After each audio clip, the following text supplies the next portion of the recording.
Good morning, Mrs. Kobedi, and welcome to this interview. It is a pleasure having you here. Good morning, sir. First question, tell me about yourself. Thank you, Mr. Emmanuel. I am Zoleka Kobedi, born and bred in Eastern Cape, a teacher by profession, and a born-again child of God. I'm working in Northwest Clarkson as a teacher. All right, thank you, ma'am. Question number 2, why do you want to be a Sunday school teacher? I wanted to be a Sunday school teacher because, first of all, I have a profession in teaching. Secondly, I love children. I love dealing with them. And I would like to teach them to know Christ Jesus as the Son of God.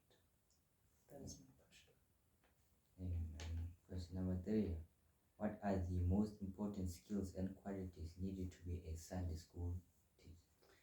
To be a Sunday school teacher, you must be, first of all, a born-again child of God, living a holy life, and live an exemplary life in the community.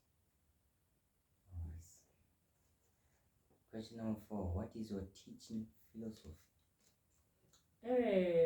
I have a teaching philosophy in that, firstly, I am aiming at teaching the learners the Christian values so that they may know where they come from, that they originate from God, they are God's creation.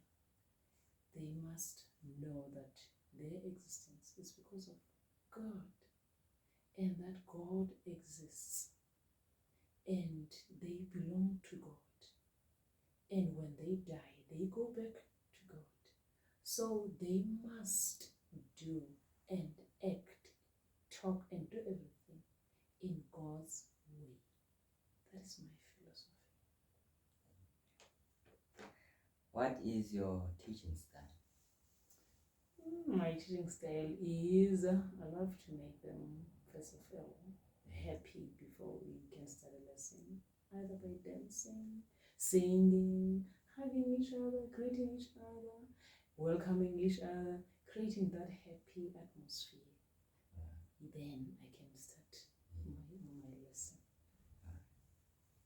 Number 6, how would you manage behavior in the classroom?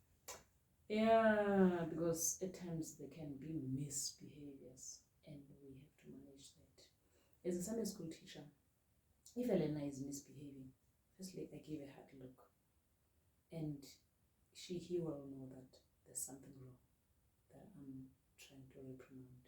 Yeah. Or else I can just quote a name, then he will know that there's something wrong. Or else I can promise a punishment, or else I make him or her to answer the questions that are difficult, and that will make the learner to know that behavior is not accepted. All right, man. Go to other questions. What is your biggest weakness?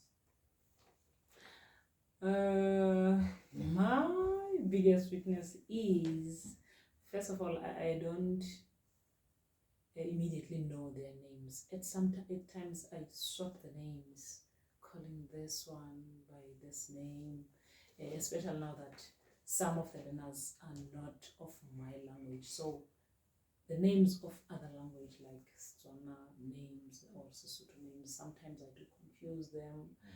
That is, I can say that is my weakness. Is a memory that is not good when it comes to the names. Alright. Yes. Number 8, why should we recommend you as a Sunday school teacher? You can recommend me as a Sunday school teacher because, firstly, I'm a born-again child of God, as I have already indicated, which means I do have those qualities. Secondly, I love children. I love dealing with them. 2, teaching the children is not only ending up in the lesson or in class. I go beyond that to check the background of a learner, if how she is living back at home, or what is affecting maybe the behavior, which means at home. So another thing, I'm a born again child of God. I'm a qualified teacher. Love children. I can teach them. They love me too. Yeah. All right, maybe let's go on the questions. How would you cope with the pressures of teaching? I can cope with pressures of teaching so far by using extra time than the one that is expected or that is given. For example, we used to see these learners only on Sundays. So I use even the time that they are on vacations or on holidays so as to be able to reach them. So that's how I manage my pressure when it comes to teaching Sunday school.